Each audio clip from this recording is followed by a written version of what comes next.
NFL free agency day one. What was the biggest story in free agency to you? Was it this whole Saquon Barkley drama in New York? I think it has to be. I mean, I think Saquon was clearly the biggest name that, got moved. I mean, obviously Kirk Cousins in Atlanta. You had some other guys that got picked up, but I think the Saquon situation is really interesting because Saquon Barkley, obviously led a class of running backs who got paid yesterday, right? Who signed agreements and got it going. And to me, I look at this and I say, number one, the running back room, if you will, in the NFL needed a good free agency period. And that's exactly what we got. And I think that Saquon Barkley is someone who, if he stays healthy, that's a game changer for Philly, for sure. I mean, that's a guy that can take the pressure off of Jalen Hurts a little bit. He can break a game open. Like, we all know what Saquon's capable of. So that is why guys like, Tiki Barber are pissed off that he went to Philly, right? Obviously, going from the Giants to Philly, it say less, right? We all know that rivalry. We know what that is. But for someone like that to say that, Saquon, you're dead to me, I think that's a little bit extreme. And I think it's extreme, especially nowadays when we don't really see one team guys anymore. That's not really the culture of sports. That's not really the way contract negotiations work anymore. And really, the only guys who are one team players are quarterbacks. That's pretty much it. You look at, like LeBron, when he came into the league, everyone was like, oh, he's going to be in Cleveland forever. And then the decision happened and shocked the world, right? Like, we don't really have one team guys anymore. So I'm not sitting here like all upset with Saquon that he went to Philly. Frankly, he went to a better situation. And whether that was the Eagles or another team that actually has a chance to win a Super Bowl, I'm not going to blame this guy for going out, A, getting the bag, and B, getting a chance to win a Super Bowl. I'm not going to be that guy. I think it's absolutely the right decision for him. And I also think that, for him, you knew that there was going to be some criticism if you went to Philly from the Giants. So I thought it was kind of low cash to be saying things like, you're dead to me and this is ridiculous. But, that's Giant fan. I think Tiki Barber's has always been an attention hound, and I think that's what this was. But I also think that Saquon opened the door for that by going to Philadelphia. That's not the smartest thing I think he's done, but where else was he getting $26 million guaranteed? I mean, you weren't getting that from Dallas. You probably were not going to get that from any of the other major contenders for running backs. Clearly, if you're going to stay in that division, you're not going to Washington, who signed Austin Eckler, by the way. You're going to the Giants. I am a little surprised that Dallas didn't at least make a push. Now, Jerry Jones is not the guy that is out in NFL free agency every single year. But I think this was one of those classes where you had game changers available. And I think that Saquon Barkley going to the Eagles was a very good move for the Philadelphia Eagles. I think this is exactly the guy that you needed.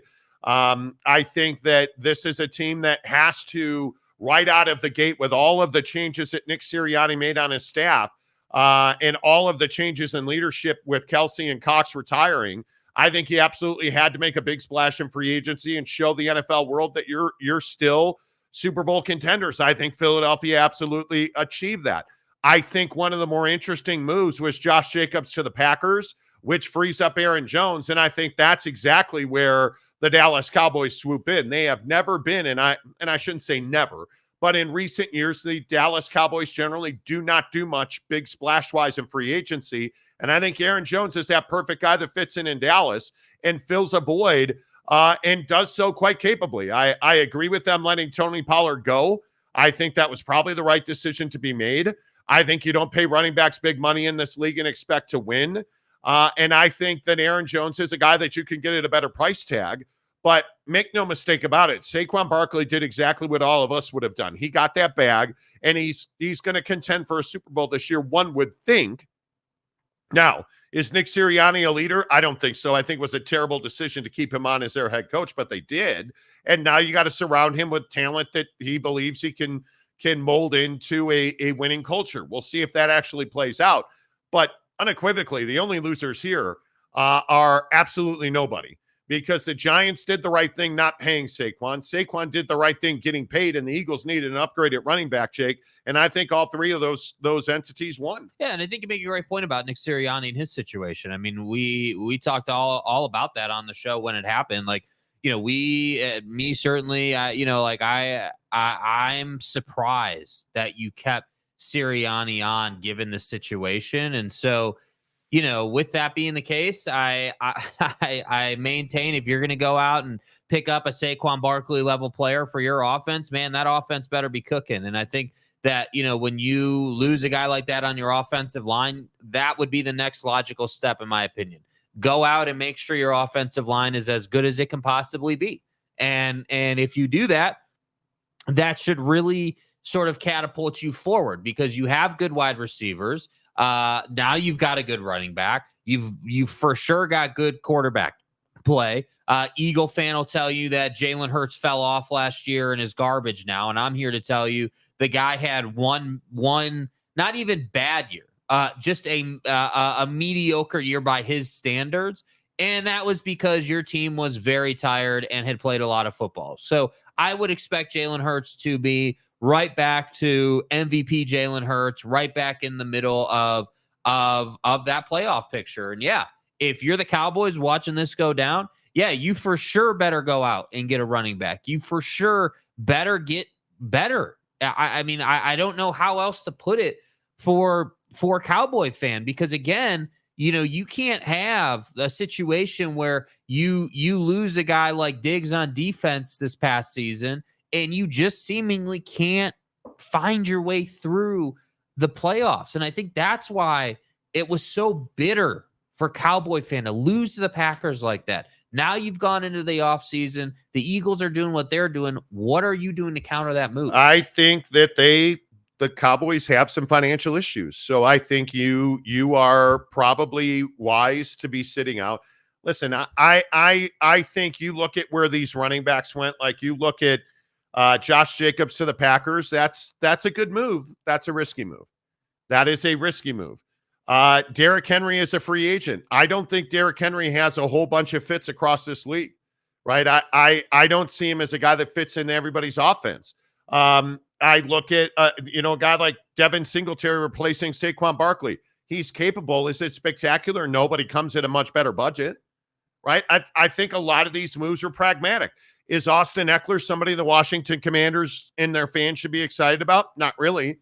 But is that a crippling move? No, he'll be a productive back. Mm-hmm. He will be. Tony Pollard to the Titans. Is that really an upgrade? I don't know that you can say that's really an upgrade. The other question I have is like I look at Zach Moss to the Bengals. That's a really interesting one, man. I think that Zach is clearly capable, but he's also not the play it out wide type back. He's the guy that he can do that once in a while, but he's much more of a run behind the offensive line and break guys off, at the second level type back. Yeah, I think the running backs wound up in the right spot most of the time. Yeah, I do. My biggest question is Kirk Cousins to the Atlanta Falcons. That's a lot of bread, dude. Like you're guaranteeing that guy triple digits, and that's something that I'd be a little concerned about. And if I'm Kirk Cousins, and again, I'm not trying to be a jerk about it, but if I'm Kirk Cousins, are you really telling me that the Falcons is the right spot for you? I think by football logic, yeah, probably not the greatest spot for Did Kirk you step Cousins, up leaving Minnesota to go to Atlanta? No, but I think the problem for him is that he never really did it much. I mean, he filled up a stat sheet, and he always has and always will, right? I mean, I'm not questioning the guy's talent. I think the question for Kirk Cousins is, A, what's the wide receiver room going to look like when the offseason's over in Atlanta? Number one, A. And then B, what is Kirk Cousins coming off this Achilles? Because the Achilles rehab and the Achilles process is not what it used to be. I mean, it's still vigorous and you still got to put a ton of work in to be ready to go. But it's not like if you tore your Achilles, that used to be like auto career over. You're done. Like, yeah, death. Like, so I don't know. I'll be curious to see, like, what's Aaron Rodgers like? What's Kirk Cousins like? Like, these older quarterbacks who clearly are productive, who clearly can still help you win. But what's the difference? Aaron Rodgers is in New York, has some talent around him. In Atlanta, you don't exactly have a ton of talent there, which brings me back to what OG Gary said in the comment section. The Justin Jefferson situation. Justin Jefferson has plainly said, hey, if you keep Kirk Cousins, yeah, I'll be more inclined to sign a big-time deal with you guys. Now that's not happened. So does that mean that Justin Jefferson is just going to play the market? I would. Well, I think you have to ask for a trade. I mean, let's stop getting confused. He's under contract and under control of the Minnesota Vikings. He's got to ask for a trade. Sam Darnold does not exactly light the world on fire. That's who the Vikings signed this morning. Yeah. And I think if you're Justin Jefferson, you're not probably very willing to have another mediocre season. I'm interested to see what happens in Minnesota because I think you don't have a replacement, but again, I simply state, who are the Super Bowl champions that go out and make these huge splashes in free agency? Right. That generally doesn't happen. I mean, I look at the Kansas City Chiefs, largely sat out, but they re-signed their guy in Chris Jones. That's what pragmatic moves look like. And I think teams like the Chiefs, you have to upgrade your skill positions. Right? They're going to make moves at wide receiver. I think there's no question about that. But are you going to do that in free agency? Are you going to make trades? Are you going to address that in the draft somehow? There are ways to do that without screwing yourself on the cap. And again, you can be Kansas City, or who had the worst day yesterday? Probably the Carolina Panthers. Again, trading your best player on your roster and not getting a first-round pick for Burns is shocking. Brian Burns is one of the best defensive ends in the NFL, and you traded him for a 2024 second-round pick, a fifth-round pick, and a fifth-round pick next year. That's it? That's all you got. And you sent out a fifth-round pick this year with him. How?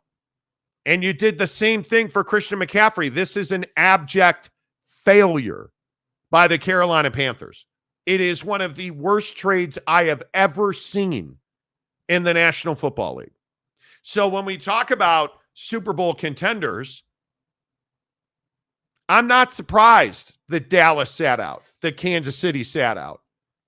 Because if you're making big moves in free agency, you've got legitimate foundational issues on your club. For sure. You look at the Green Bay Packers, made significant moves because they have foundational issues on their club. But like with the Chiefs as an example, for the Chiefs, I look at them and I say, yeah, they don't have foundational issues. Obviously, they've got a really good setup. Of course, Patrick Mahomes covers up a lot of those shortcomings in terms of talent. So like you have ways to continue to win ball games. But I think the conversation for a club like that is like, how long until you bring in a top end wide receiver, whether that's Justin Jefferson or otherwise, you know what I mean? Like, how long, like, because obviously they're playing the cap game, of course, everybody is, but the Chiefs are having to balance that. And I think that I don't know. I think if you're the Chiefs, you're riding out Patrick Mahomes' ability to run around as long as you can,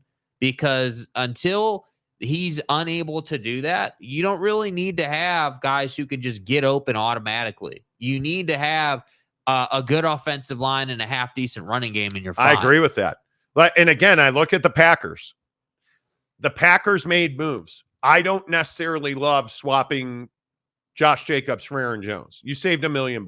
Right. Aaron Jones is a system guy, knows your locker room, knows your quarterback, fits into what you want to do offensively. Often injured? Yes. Probably too expensive? Probably. You're going to cut him. I think he's going to end up in Dallas. I could be wrong. I think he is going to end up in your conference. And you're going to have saved $1 million on Josh Jacobs. I don't necessarily love that move. I don't love that. Or you spent another $1 million to get Josh Jacobs. I got that backwards. That's a huge mistake. Huge. That's a mistake in my opinion. Yeah. It's a mistake. I think Josh Jacobs is coming off of a season that was horrendous, averaging 3.5 yards a carry. Yeah. So you cut one of your long times to pay him $1 million more, and he's coming off of not a great season in Las Vegas. Not sure that I love that move. And I think that a lot of people are going to say, oh, well, the Raiders, they weren't that good and they're mediocre and they're average. But I tend to agree. I mean, it's not like Josh Jacobs is some huge upgrade for you. And by the way, while we're talking about that division, the Bears didn't exactly have a great day either, right? Obviously, the Justin Fields trade market took a huge shot yesterday when Atlanta got Kirk Cousins. You look at the Lions are chilling, right? They're obviously in a good spot. They're one of those teams that obviously is not going to make some huge splash. And then the Vikings situation. Yeah, Justin Jefferson has 1 year left on this deal. And again, it's all about timing, right? You trade this guy before June 1st, you're in a good place financially. You save the money. If you don't, you're taking the hit. So I got to believe that we see something on that front. You can't tell me that, and this is the age-old discussion, right? We seemingly every single year have the conversation around, hey, he's got 1 year left, man. He's one of the best players in the league. What are you going to do? Trade him if he says he's unwilling to sign the extension. Trade him. It's not that difficult. Just get on with it. And then there's the Bears and Justin Fields. Yeah. And I don't know what you do with this. I think that the market is pretty well dried up for Justin Fields. I think Atlanta was the natural fit. I'm not necessarily saying that that door is slammed shut, as a lot of people around the NFL have noted. But now you're not going to make a trade for a quarterback. I mean, I think that you're in a position now, if you're the Chicago Bears, where you've waited so long and you have been indecisive. And now I think you don't have a whole lot of options, because I don't see the Seattle Seahawks giving up a booty to get Josh Fields. I don't see that happening. And I think it is. I think it's a huge problem. I truly do. I think Seattle is the last best opportunity, and I don't truly see that as an opportunity. Yeah. Yeah. And I think that, again, this goes back to the conversation we had when, once again, much like Philly, you decided to keep this mediocre ass head coach and not change all that out. And I don't understand why you would keep Matt Eberflus, then decide, hey, even though we have the number 1 overall pick, we're still going to keep Justin Fields. Haven't been aggressive on that front. And what really have you done? Honestly, what really have you done? We're just sitting here doing nothing. Yeah, I don't know. I mean, looking at the other options for Justin Fields, I don't think are the New York Giants really going to make that deal? Can you take a risk on him? You can't. Can the Denver Broncos, who are also mentioned, make a huge splash and take a risk on Justin Fields? I don't think you can. I think it's the Seattle Seahawks. I think everybody there is aware that Geno's not the long-term guy there. And I think that is probably the best fit schematically. But I don't see Denver as part of that. A lot of people are pointing at New England, who inexplicably traded Mac Jones to Jacksonville.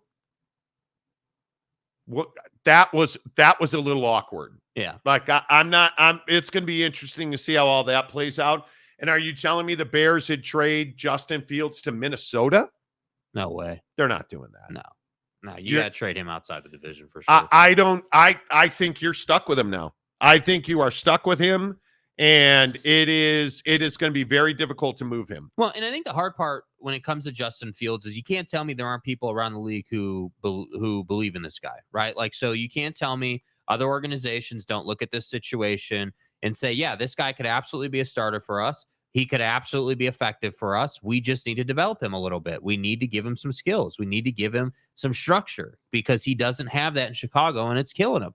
And obviously, there are plenty of people who don't believe in Justin Fields. The only problem is that for the Bears, I don't believe and I know we disagree on this a little bit, but I don't believe in the path of this organization right now. And I don't care if the front office has done a good job or an okay job or whatever the case may be. Like you're just not. You're in this predicament because you created it, right? So and it's what we said the day they brought back Matt Eberflus back. You can't keep Matt Eberflus, keep Justin Fields, and draft Caleb Williams and think that you're a great franchise. And that's the path they're on right now. And they may do a deal with Seattle, right? That may happen. And okay, cool. At that point, you're going to bring Caleb Williams in. But what really is going to change? That's my question. And the other question I have is, why did we sign DeAndre Swift? Yeah. I like that's a deal where you gave him $15 million guaranteed. Why the rush to pay DeAndre Swift? That for me, that's one that I that's one of the more perplexing moves yesterday. We talked about it a little bit on the show. It's fine. If he stays healthy, it's fine. You gave him $15 million guaranteed. And what have we talked about with running backs? Mediocre teams don't pay big money to running backs. Mm-hmm. Like if you are one of those teams that's trying to build, you don't give an oft-injured running back in DeAndre Swift. Granted, coming out of a good year, but you don't give an oft-injured running back $15 million guaranteed. Good teams don't do that. And it's why Zeke was such a problem. Now, that was a much larger contract. That was $15 a year. But you don't win paying running backs huge money. Well, and look at what the Cowboys did with Zeke. I think it's a great comparison. You remember when they gave him that contract, what they did? They also went out and fortified the offensive line. They then handed it off to him. They then allowed him to rack up numbers. You're not doing that with Swift in that system, right? Justin Fields, assuming he's there, right? He that's a runaround quarterback for you, dude. You're not an under center handed off team. Yeah, I don't know, man. I'm open to the conversation. Where are you guys at this morning? Let's get you in here in the comments section, as always, presented by our good friends at Prize Picks, prizepicks.com, the official daily fantasy partner of the Monty Show. Make sure you download the Prize Picks app. Use the promo code Monty to get 100% deposit matching. 2 or 3 last night. Thank you, Kevin Durant, for hitting on a goblin. You guys know that red goblins are higher payouts. Green goblins are lower payouts. That means they're easier to hit. The red goblins are harder to hit. Kevin Durant was a demon, was a demon at 2.5 3-pointers made yesterday. I thought that was a no-brainer. Like he hit such 5. An attainable number, right? It is for KD. He hit 5 last night.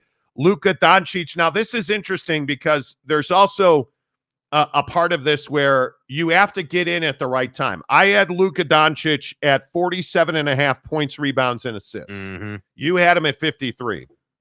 I believe that's correct. I got him at 47.5. Yeah. Luka last night, this is the kind of night I had. Yeah. 53, and I needed 54. I got him at 47.5. He hit 53. So I win 2 out of 3. Cade Cunningham, 2 of 10 from 3. I needed him to hit 3 3-pointers. He went 2 of 10.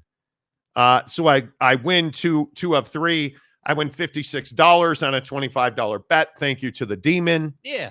I love Prize Picks. Prize Picks NBA, Prize Picks Major League Baseball, Prize Picks Golf. I think golf's much more difficult. I'm like 2 of 5 on my golf prize picking. But Major League Baseball, I think, is one of the best seasons for Prize Picks. Download the app. Yes, I am a degenerate loser who plays Prize Picks spring training baseball. Just bet the Dodgers to score runs in the first Is there inning. another guy that's what was Buddy's name who dunked on Victor? Somebody's mom's Trace cousin. Jackson Denali is coming up to the plate to hit a home run. Come on, dude. I'm telling you, I am 3 for 3 on the Dodgers scoring a run in the first inning. 3 for 3. Yeah. It is pretty reliable. Yeah, we both won on that last week. Yeah, I love it. Prize Picks is a blast. Get in our membership, hit the join button, get into our members only group on Instagram for $10 a month. You join a big community, and we talked. Greg Hawkins won on spring training baseball yesterday. We'll be in Arizona this weekend for about 15 minutes. Seriously. Next year, I'm going for a week. Next year, I am going to Arizona for a week. I am so done with the cold. But here nor there. We'll be in Arizona this weekend. Prize picking away at spring training. Hook it up. Download the Prize Picks app. Get in the members only group. All of us play together. We chat about it. We talk about it. Joseph Harper generally wins. I generally lose. It's all good. The Monty Show. Make sure you download the Prize Picks app. Use promo code Monty. Let's see. Who is talking NFL? Aaron Wilson's been a member of the show. Aaron Wilson decided he would join the show today. Aaron got a little salty in the members only chat yesterday. He's like, how do I watch the replay? I said, well, you just go to our YouTube channel. He said, yes, I know how to watch the replay. Well, then why'd you ask? Good to see you, Aaron, who's been a member for 11 months. He says 2 years as a listener. Appreciate you. Have a great day yourself there, sir. Let's see. Dakota Tubbs. Captain Kirk questionably captains the USS Enterprise. Is a Start Fleet captain qualified to quarterback the Falcons? I like Kirk Cousins a lot. I have had many a battle on this show. Espoused. About Kirk Cousins. Good old, the late, great Napa Mike and I used to battle over Kirk Cousins. Yeah. I'm a Kirk Cousins believer. Walgamot, how are you? Kirk Cousins around the NFL robbing people. Is Kirk Cousins a good quarterback? He's not robbing people, dude. You're worth what you can get paid. This guy racks up, has no problem throwing for 4,000 or 5,000 yards a season. The problem is that Atlanta's not exactly the most talented squad you've ever seen. So I'm not sure that you're going to throw for 4,000 plus coming off of an Achilles on an average ass football team. I think he had a really good run in Minnesota. I think his time in Washington was, once he started in 2015, he was very good. Last year, obviously, with the injuries, he still throws 18 touchdowns and 5 picks in 8 games. The guy had a really good year before he got hurt, right? I don't think people understand that he is a really good thrower. Now, is he good on Monday Night Football? He's not and has not been. But I look at Kirk Cousins and I say, surround that guy with elite offensive talent, give him an offensive line, and you're going to win a lot of games. Yeah. And if Kirk Cousins is your starting quarterback, you could be a lot worse off. The guy has a 2.5 to 1 interception ratio. Mm-hmm. 270 touchdowns, 110 interceptions. I'm a believer. Yeah. I'm a buyer on Kirk Cousins. I am a buyer all day long. And I think for Atlanta, that's a no-brainer. I mean, again, with all due respect to Falcon Nation, like you guys aren't exactly competing for a Super Bowl right now. Yeah. Aaron Wilson also gives a Monty Show membership. Okay. As does Tom Dean. Tom, thank you very much. Appreciate that. Always good to see you guys. San Diego State Glenn says skull. Okay. We need to have a quick sidebar. How is it that you live in San Diego, are a San Diego State fan, and now somehow you're a Viking fan? Could be. How does that work? Aaron says, I have a doctor's appointment. Hope you are well, my friend. Connor Tulin, I don't think Saquon dead to me is extreme. You don't. So if you guys don't know this, Tiki Barber, the legendary New York Giant running back, does a show for FAN in New York. And yesterday when that news came out, he straight up said, Saquon Barkley's dead to me. Mm-hmm. And I guess my question here is, what did you want Saquon Barkley to do? What did you want Saquon Barkley to do? Now, as you see on the screen right here. Yeah, it's here. He tweeted it, Tiki Barber, you have been a hater since I got to New York, and all the, quote, dead to me talk, don't smile in my face when you see me. That's exactly right. That's exactly right. And I think it's really interesting that the New York Giants did not tender Saquon Barkley an offer, and they did not tag him. What was Saquon Barkley supposed to do? Yeah. Turn down $26 million guaranteed from your division rival? a Super Bowl caliber team, I might add. Is Saquon just supposed to say, nah, Tiki's going to be pissed. I better take far less money in New York. Whatever. He's not supposed to turn that money down. No. Saquon Barkley did nothing wrong. And it's the Kevin Durant ring chaser, bro. Yeah, he is. Who isn't? And it's these guys, and I worry about this for my guy, Devin Booker.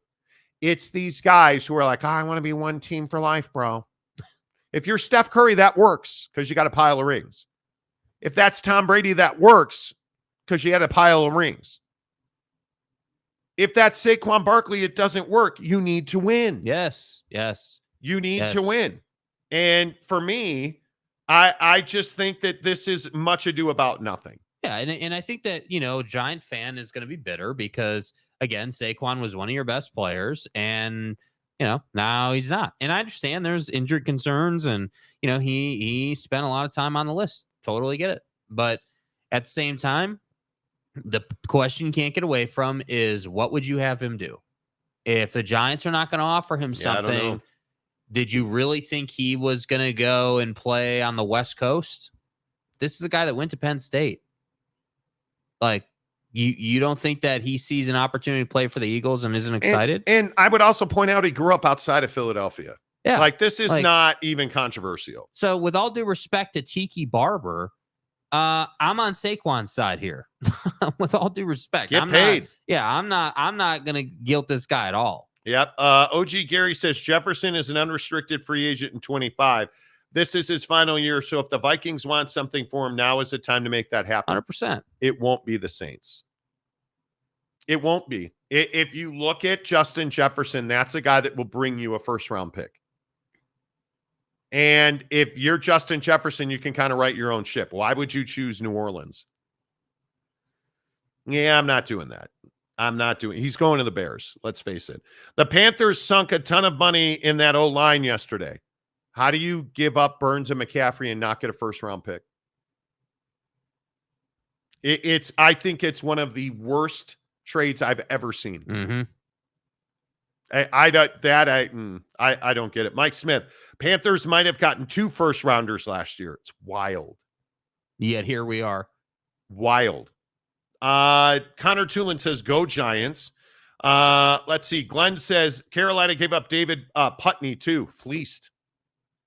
Scott of Greywater Watch, the Texans sat out mostly, but why would you go and spend a bunch of money if you're the Texans? Yeah, I mean, why did they lose to the Ravens this past playoff season? Because the Ravens were just slightly better than you, and I think CJ Stroud just wasn't quite ready yet. Experience. So if you're the Texans, why would you go looking to make some huge, foundation changing move? Now, if you said to me, hey, the Texans took a run at Justin Jefferson as an example, obviously they can't right now, but you get what I'm saying. Yeah. Then I'd be like, okay, I get it, right? You've got a young quarterback, never a bad thing to add a star wide receiver. Okay, I understand that one. But outside of that, I just don't think you should change all that much. I think you're in a great place. Yeah, I wouldn't. And I look at some of the tackles that are available. That's where I'd be going. If you need to upgrade, and they're pretty solid on the offensive line, but there's a lot of offensive line's going to start going today. I think you saw a lot of interior offensive linemen. Robert Hunt went to the Panthers. I think you're going to see a lot of tackles start moving today. I think you're going to continue to see edge rushers come off the board. Josh Allen with that franchise tag was really smart. I cannot believe that the Giants got Brian Burns like that. I just can't believe that. That's the worst trade. That might be the worst trade in the modern era of the NFL. What are we hearing about? That's crazy. We're not hearing about that trade, are we?